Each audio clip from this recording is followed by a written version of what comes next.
जैन सिद्धांत में बीज मंत्रों का क्या महत्व है? बीज मंत्रों का क्या महत्व है? बहुत बढ़िया। माता जी की जयकारा गुरु माँ का। प्रश्न बहुत सुंदर आया है। बीज मंत्रों का क्या महत्व है? क्या आपको पता है कि बीज मंत्र कौन कौन से होते हैं? तो पहला प्रश्न तो ये बनता है कि बीज मंत्र कौन कौन से होते हैं। फिर दूसरा प्रश्न ये बनता है बीज मंत्रों का क्या महत्व है। फिर तीसरा प्रश्न ये बनता है बीज मंत्रों की शक्तियाँ क्या हैं। प्रश्न 3 बन जाएंगे आपके वाले उत्तर में, है ना। तो बीज मंत्र, ओम बीज मंत्र है, ह्रीम। अभी परसों एक भैया प्रश्न पूछ रहे थे, बोले माता जी ह्रीम का क्या मतलब होता है? इसमें ना तो कोई तीर्थंकर है, ना तो कोई भगवान है, इनमें कोई तो है नहीं है, फिर इसको मंत्र क्यों कहते हैं? हैं श्रीम, क्लीम, ब्लूम, एम, अरहम, इनमें कोई तीर्थंकर का नाम नहीं है, इसमें कोई भी भगवान का नाम नहीं है, और फिर भी मंत्र है, फिर भी मंत्र है। तो इसका मतलब क्या है?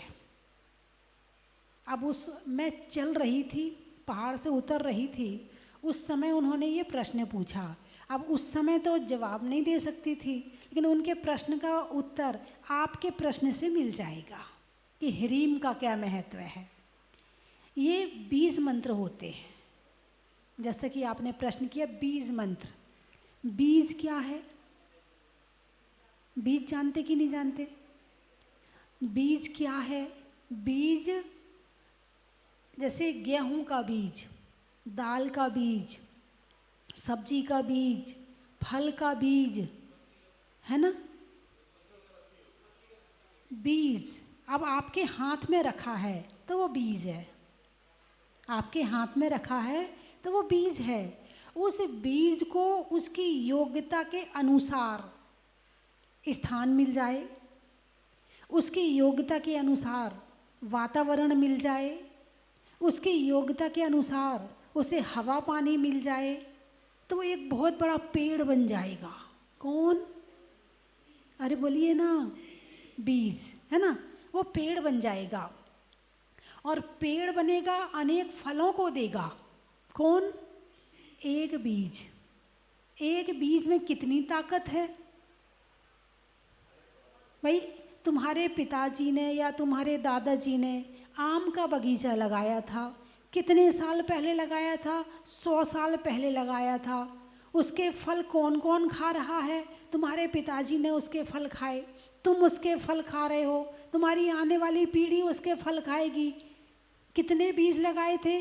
एक पेड़ में एक ही बीज लगाया होगा, और उसके फल कहाँ तक खाए जा रहे हैं?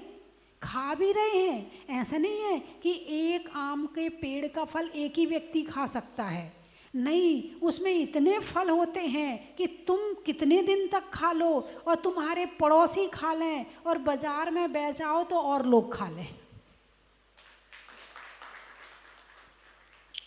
किसका फल है ये?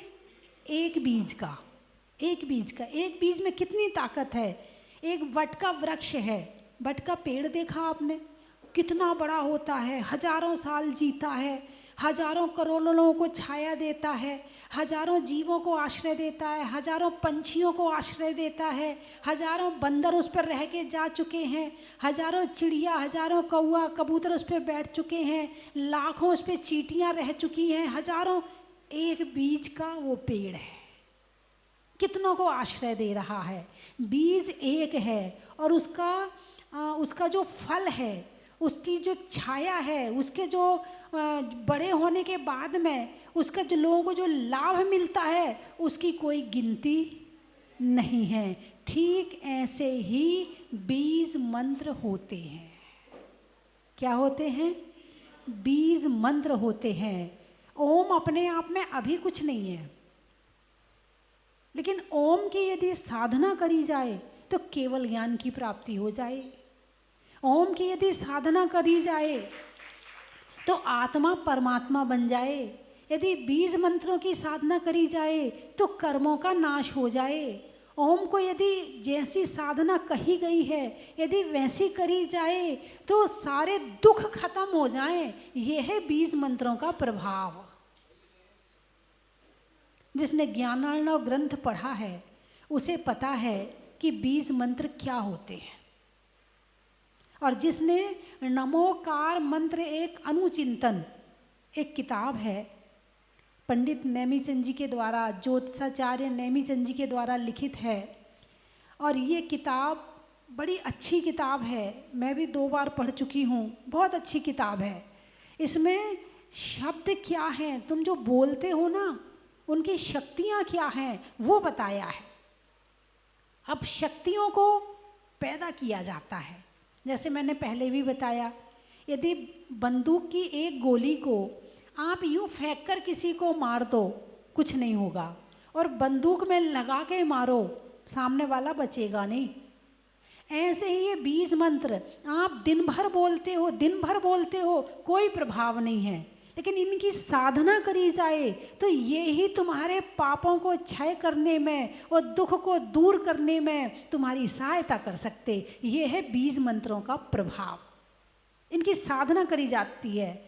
जैसे ओम है तो ओम का देखो, ओम को हम भी मानते हैं, ओम को हिंदू भी मानते हैं, है ना। बहुत सारे लोग ओम को मानते हैं, लेकिन ओम को हमारे यहाँ पंच परमेष्ठी का सूचक कहा है। पंच परमेष्ठी अरिहंत, सिद्ध, आचार्य, उपाध्याय और साधु। आ से अरिहंत। सिद्ध भगवान कैसे हैं? अशरीरी हैं, तो अशरीरी का आ प्लस आ बराबर आ, है ना, ठीक है। आचार्य का आ जोड़ दिया तो आ प्लस आ बराबर आ ही रहेगा, बड़ा आ बन जाएगा, है ना। अच्छा, उपाध्याय का ऊ, तो आ प्लस ऊ बराबर ओ, क्या बन गया? ओ बन गया। उपाध्याय का ऊ लगा दिया तो, और मुनि का माँ ओम, क्या बन गया? ओम बन गया। अब ओम शब्द का उच्चारण करने में पंच परमेष्ठी का स्मरण हो जाता है। अब ये कमजोर शब्द नहीं है, ये दुनिया का सबसे बड़ा शक्तिमान शब्द है ओम शब्द। और ओम अलग है और ओंकार अलग है। हाँ, लोग ओम और ओंकार को एक ही समझ लेते हैं। भगवान की वाणी होती है ओंकारमयी, और ओम है बीजाक्षर, ओंकार है ध्वनि। ध्वनि और अक्षर का मतलब समझते हो? हैं? अंग्रेजी में बोलते हैं ना वॉवल्स, बोलते हैं ना, और हिंदी में बोलते हैं स्वर। अक्षर नहीं है, स्वर है। तो ओंकार तो है स्वर और ओम है अक्षर। बात समझ में आई कि नहीं आई? अब अक्षर जैसे आ, ऊ, ई, ओ, औ, ये क्या है? ये स्वर हैं, ये स्वर हैं। का खा गा घा, ता था दा धा, पा फा बा भा, हैं? ये क्या हैं? ये अक्षर हैं, ये व्यंजन हैं और वो स्वर है। और स्वर और व्यंजन मिल करके बनते हैं। व्यंजन अलग है। अब जैसे का, मैंने क्या बोला? का। इसमें का भी है और आ भी है, और अकेले का बोलना का, इसमें आ नहीं है, ये अकेले का है। तो स्वर और व्यंजन मिलकर के काम करते हैं। तो भगवान की जो वाणी है वो ध्वनि है, स्वर है, ओंकारमयी। ओ,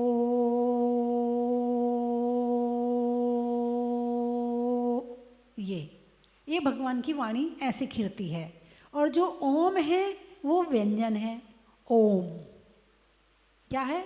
ओम। अब इसको आप स्वर खींच करके बड़ा भी कर सकते हो, छोटा भी बोल सकते हो। जब आप मंत्र पढ़ते हो ओम ह्रीम श्री पार्श्वनाथ जिनेन्द्राय अर्घम निर्पामती स्वाहा। ओम ह्रीम श्री मुनीश्वरनाथ जिनेन्द्राय अर्घम निर्पामती स्वाहा। ओम ह्रीम श्री चंद्रप्रभ जिनेन्द्राय अर्घम निर्पामती स्वाहा। सबसे पहले क्या आया?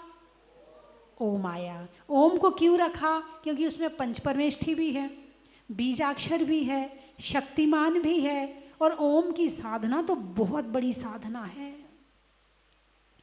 हम तो बड़ी बड़ी चीज़ों को बहुत हल्के में ले लेते हैं और हल्की हल्की चीज़ों को बहुत बड़े में ले लेते हैं, क्योंकि हमें ज्ञान नहीं है कि किस में गहराई है और किस में गहराई नहीं है।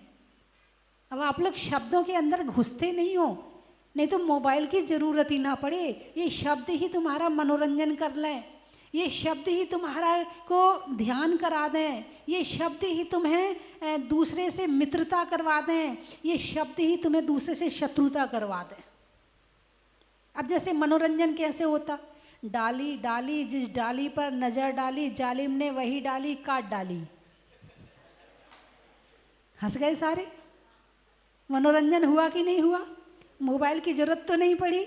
अरे बोलिए ना, डाली डाली यानी पेड़ की डाली, डाली डाली, डाली डाली जिस डाली पर नजर डाली, डाली डाली जिस डाली पर नजर डाली, जालिम ने वही डाली काट डाली। अरे मनोरंजन के लिए जरूरत ही नहीं है मोबाइल की। यदि वास्तव में स्वस्थ मनोरंजन करना हो तो उसके लिए बहुत सारी चीज़ें हैं।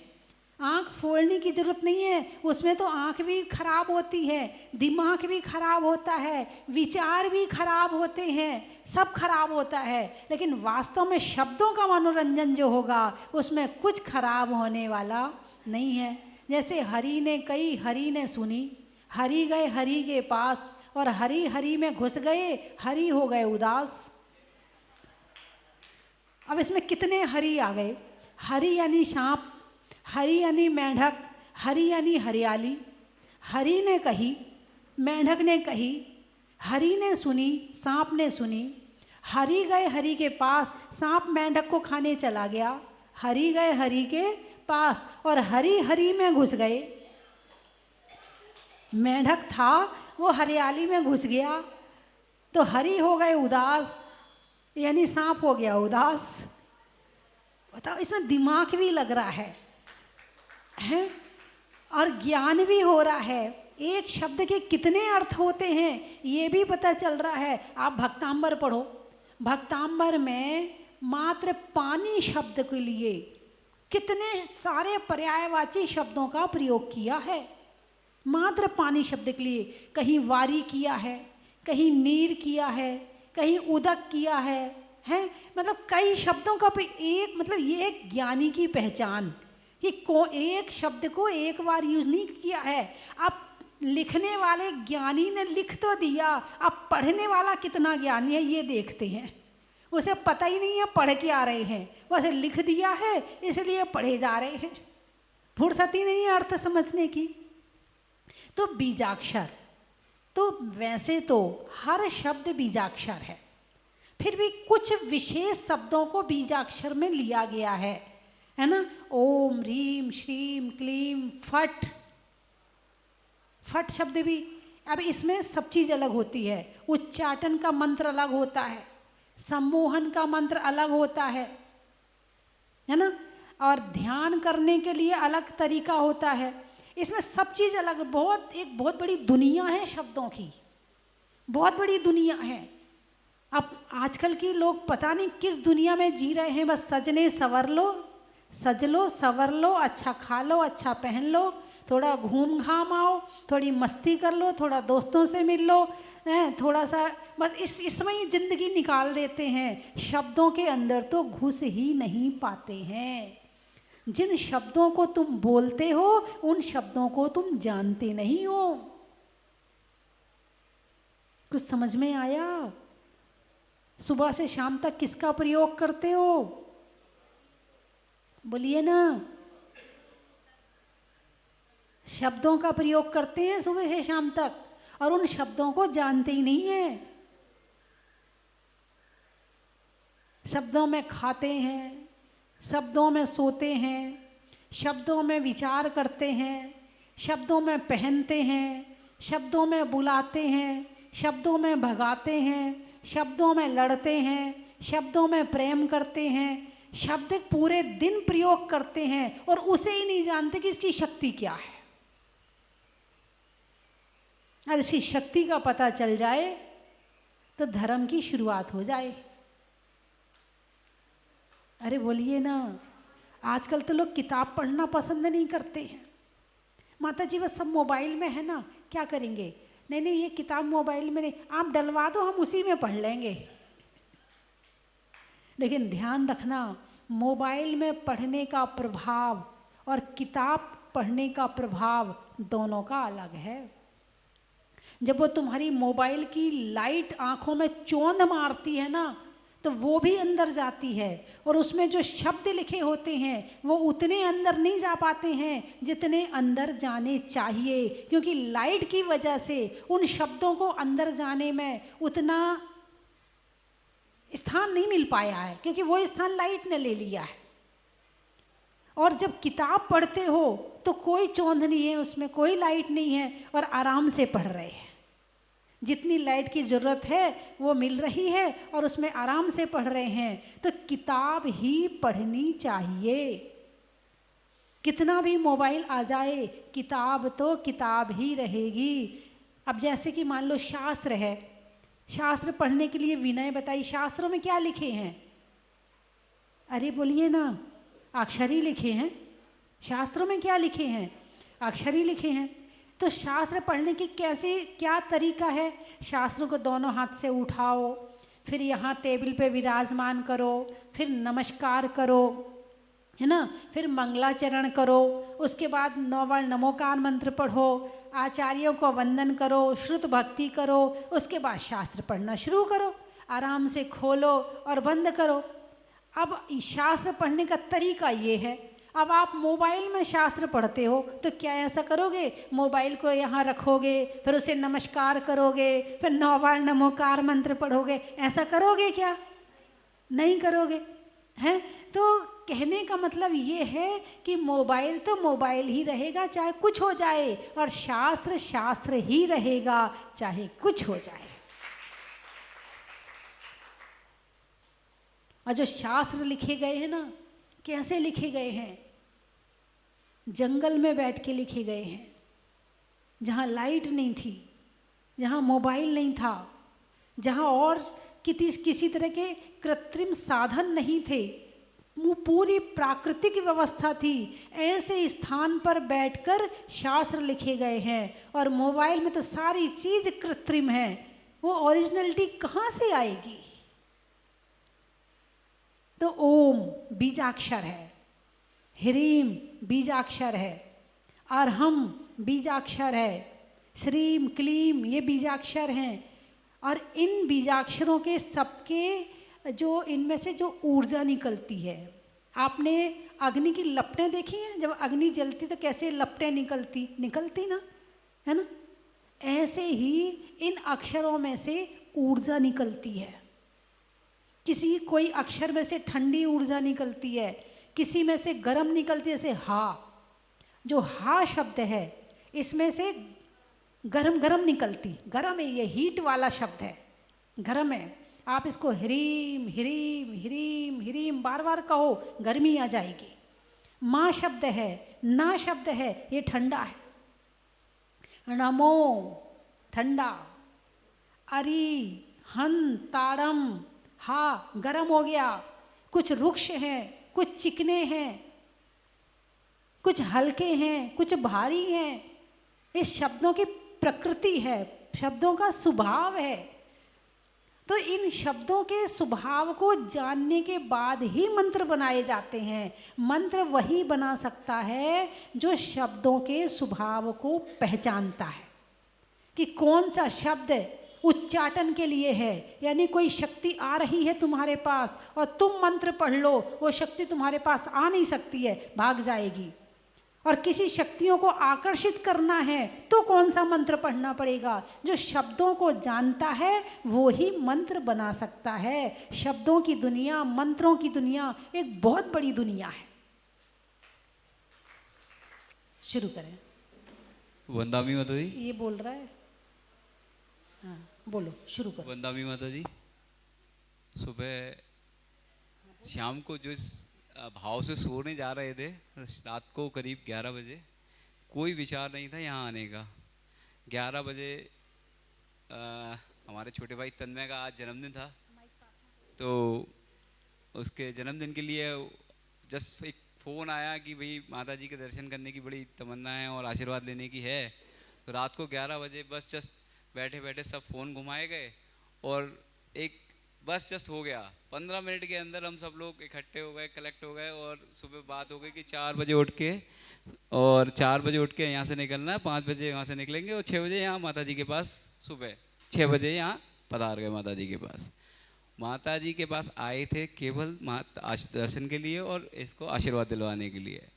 माता जी ने आशीर्वाद तो दिया ही, सब कुछ दिया, उसके साथ में माता जी ने इतना बढ़िया प्रोग्राम करवाया हमारा आज, जो हम 20-25 साल पहले करीब ध्यान हो, पता नहीं आखिरी बार कब गए थे परिक्रमा के लिए, आज माता जी ने 15-20 साल बाद हमको है ना वापस परिक्रमा करवाई सोनागिर जी की, जिसके लिए हमने कभी पता नहीं कभी आखिरी बार कब सोचा होगा कि हम परिक्रमा कर पाएंगे, नहीं कर पाएंगे, या कब मौका मिलेगा ऐसा।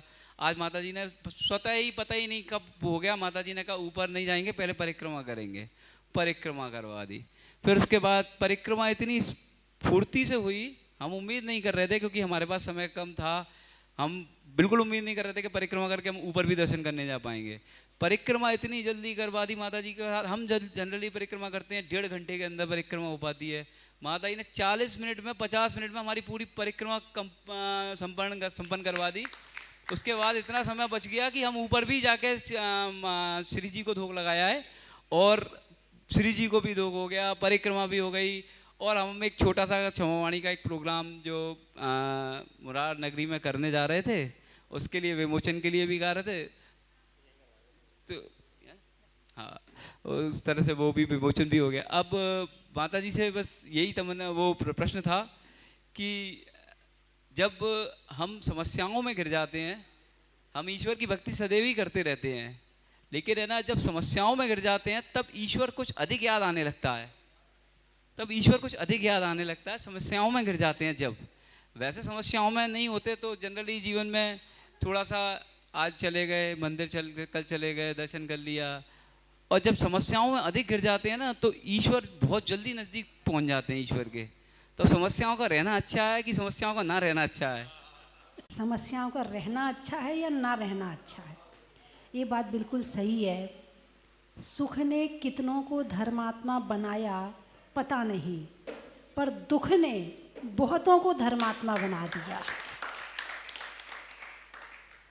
और ये जिस समय समस्या आती है उस समय जो बात अभी कह रहे हो, उस समय ये रहे कि भगवान छोटी मोटी तो रहने दो, कम से कम आपके चरणों में तो आते रहेंगे, इतनी समस्या ना आए कि आपके चरणों में आना छूट जाए। ये प्रार्थना ज़रूर कर लेना कि इतनी समस्या ना आए कि आपके चरणों में आना छूट जाए। इतनी समस्या तो चलती रहेगी कि कम से कम आपके चरणों में हम आते रहेंगे, पहली बात। दूसरी बात ये है कि जो अभी प्रवचन श्रृंखला चल रही है वो सम्यक दर्शन के ऊपर चल रही है, यानी आत्मा को जानना और मानना, इस पर चल रही है। तो एक तो होता है कि समस्या के कारण से हम भगवान के पास आ रहे हैं, और एक होता है कि हम आत्म कल्याण के लिए, मन की विशुद्धि के लिए और सच्चे सुख के लिए आ रहे हैं। जो आत्मा के कल्याण, मन की विशुद्धि के लिए आता है, वास्तव में धर्म करने आता है, तो हो सकता है उसके पास समस्या हो ना, और होती भी है तो फिर बाधा नहीं डालती है, क्योंकि उसका उद्देश्य जो है भगवान के पास आत्म विशुद्धि के लिए आएगा वो। जब आत्मा के कल्याण के लिए, पापों के नाश के लिए और भगवान की भक्ति के उद्देश्य से आते हैं तो फिर दुख सेकंड हो जाता है और भगवान फर्स्ट हो जाते हैं। और जब दुख दूर करने के लिए आते हैं तो दुख फर्स्ट हो जाता है और भगवान सेकंड हो जाते हैं। तो आप इसको उल्टा कर लो, भगवान को फर्स्ट कर लो और समस्या को सेकंड कर लो। ठीक है, चलिए अगला प्रश्न है।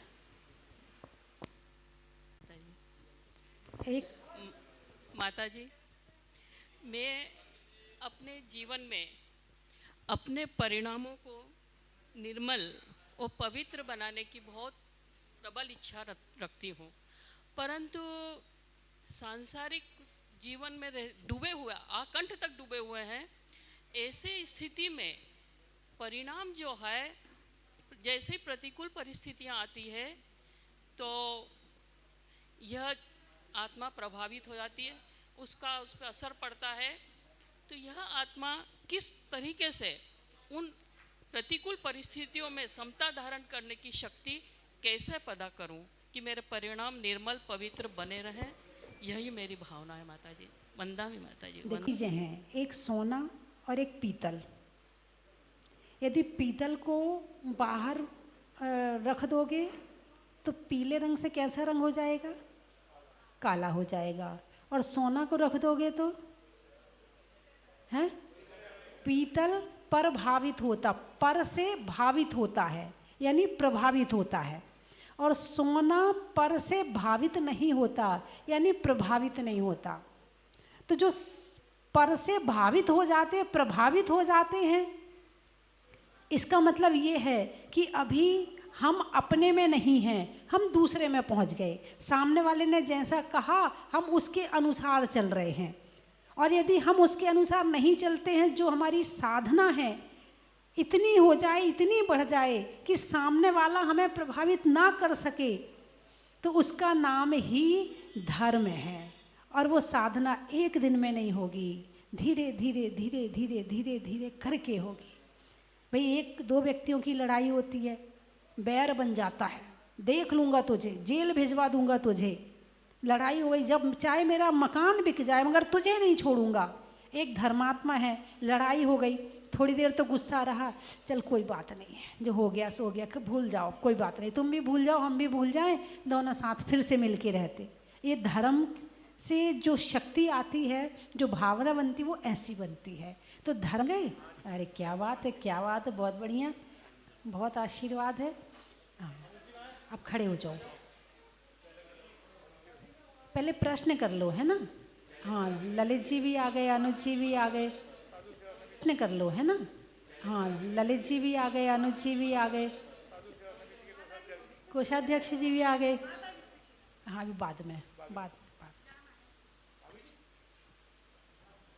चल, अब प्रश्न करो। माता जी,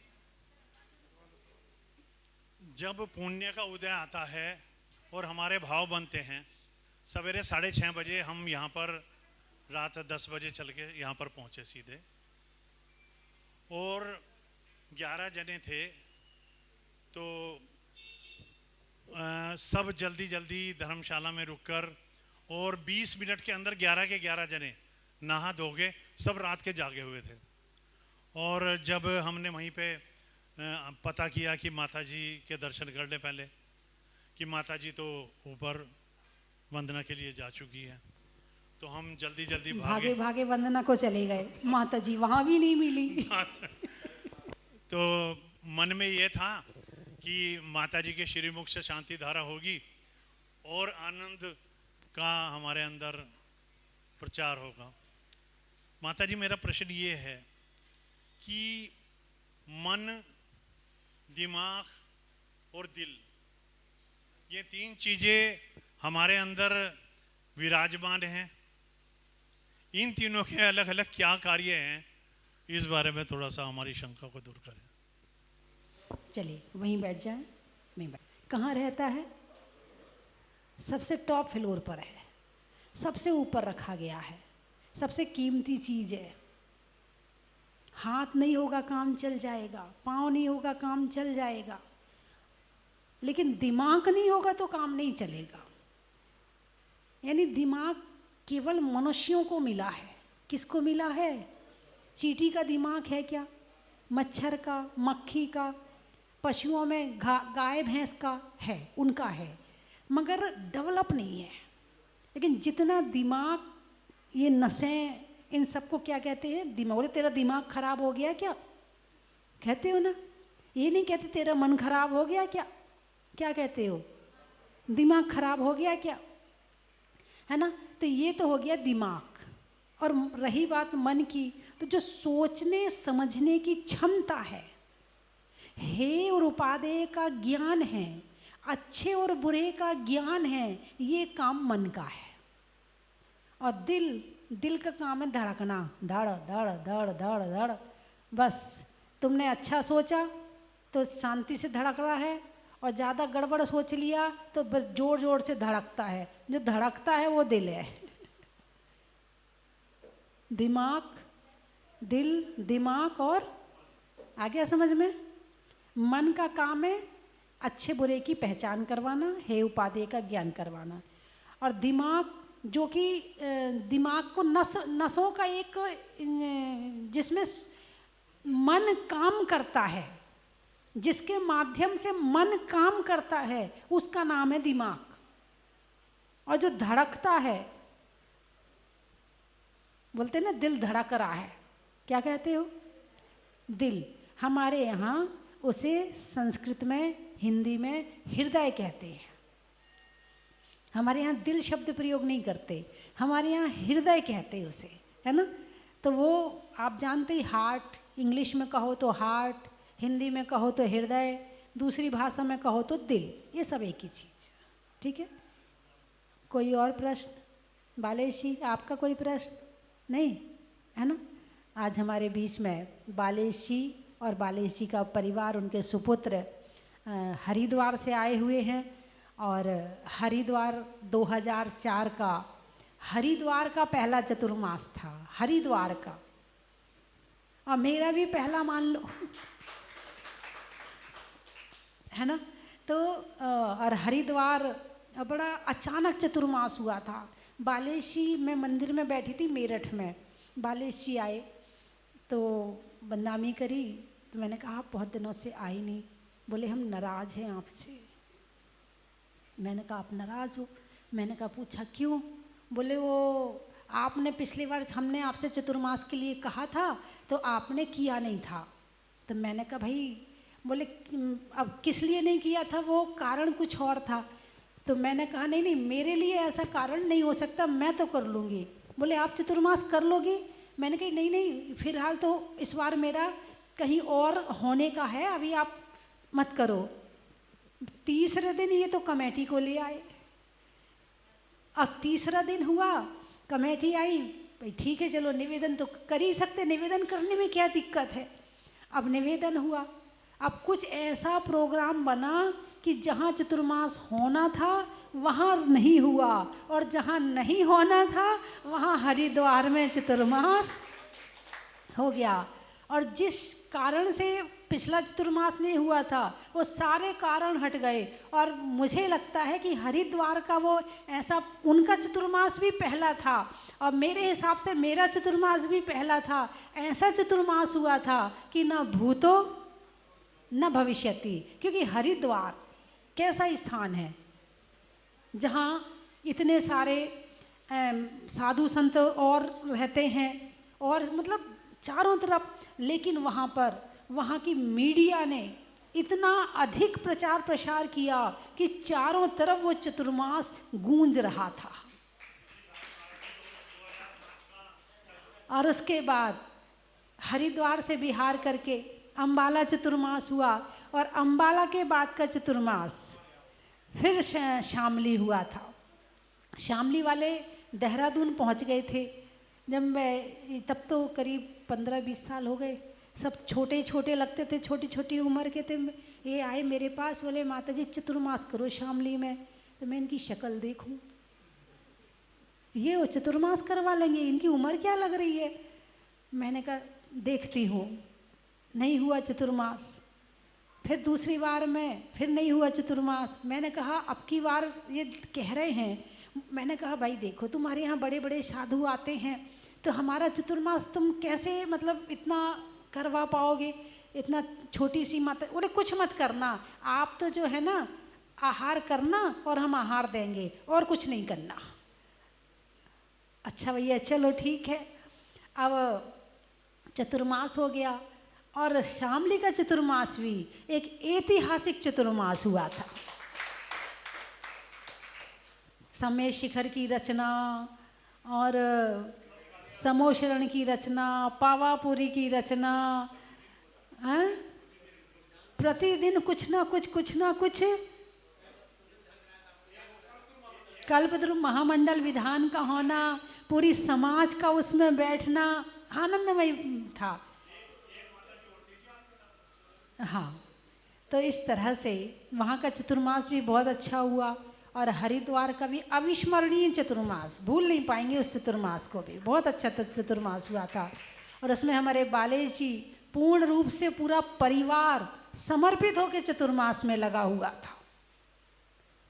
और भी वहाँ पर बहुत बहुत बड़ी टीम थी आपकी, और बहुत पूरी टीम के साथ में बहुत अच्छा चतुर्मास हुआ था। इन्होंने भी नहीं सोचा था और हमने भी नहीं सोचा था, है ना। हो सकता है जो नहीं सोचते हैं वो हो जाता है, और ज़्यादा सोचो तो नहीं होता है। इसलिए चलते चलो, प्रयास करते रहो, पुरुषार्थ करते रहो, और जो अच्छे विचार मन में आते रहें वो काम करते रहो। कभी भी आलस करो मत, और पीछे रहो मत, और ज़्यादा सोचो मत। क्या पुरुषार्थ करते रहो, पीछे रहो मत, और ज़्यादा सोचो मत, और जो हो जाए सो कर दो। और ज़्यादा सोचने वाले वो सोचते ही रह जाते, करूं कि नहीं करूं। ऐसे लोगों की तो ट्रेन भी छूट जाती है, जाऊं कि नहीं जाऊं। बेचारा सोचने में रह जाता है ना।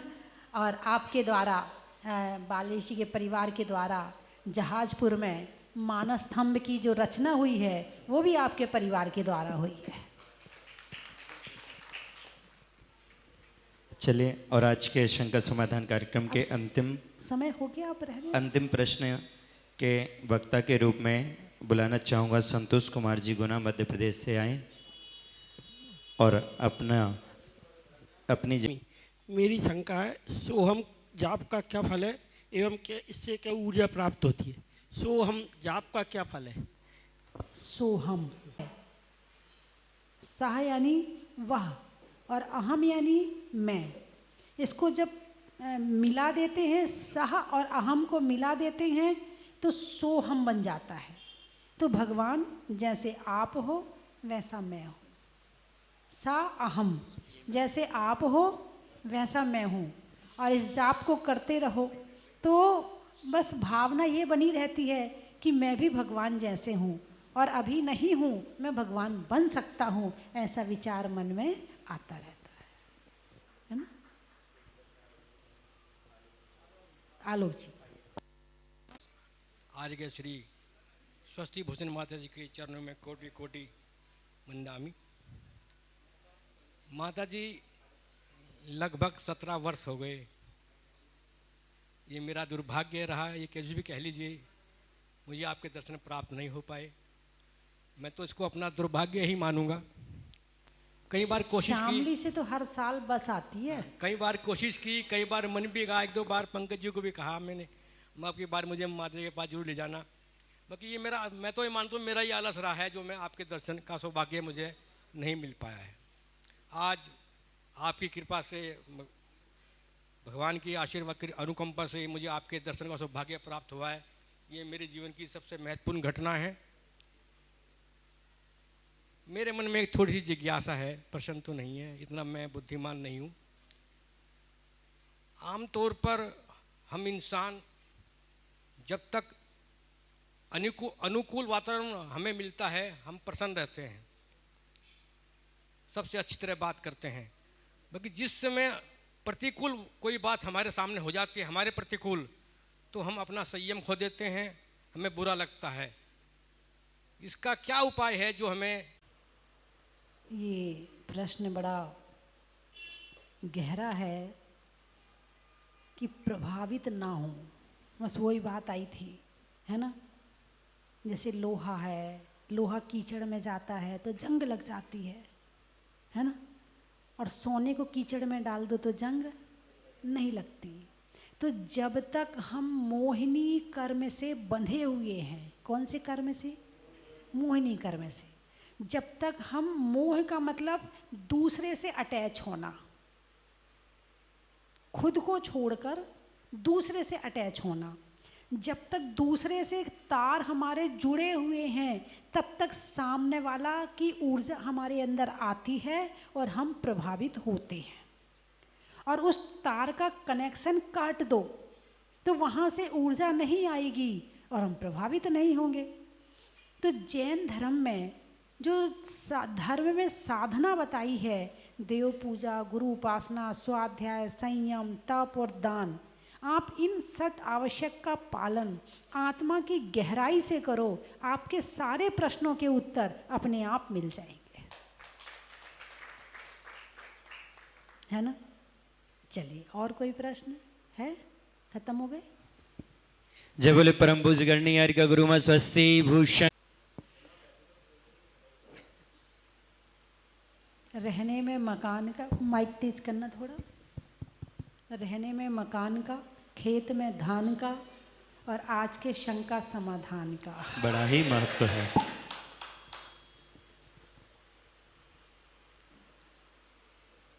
घर में राशन का, गांव में काशन का और आपके अच्छे अच्छे प्रश्न का। हिंदी में मात्रा का, स्कूल में छात्रा का और आज आपकी सोनागिर की यात्रा का। बीज में बोने का, कमरे में कोने का और आप सबके खुश होने का। बड़ा ही महत्व है। अच्छा, जन्मदिन का बताऊँ? अच्छा, महिलाओं के लिए पिन का जरूरी है ना, महिलाओं के लिए पिन का। साबुनों में, देखो मैंने नहीं कहा। और आज तन्मय के जन्मदिन का।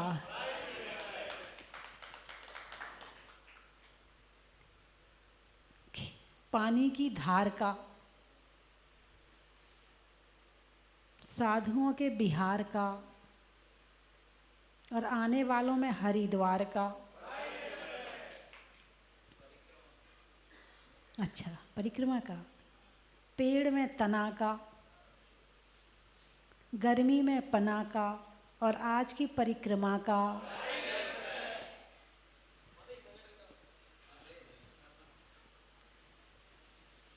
साधुओं के आहार का, बिजली में तार का और आने वालों में मुरार का। बड़ा ही महत्व है।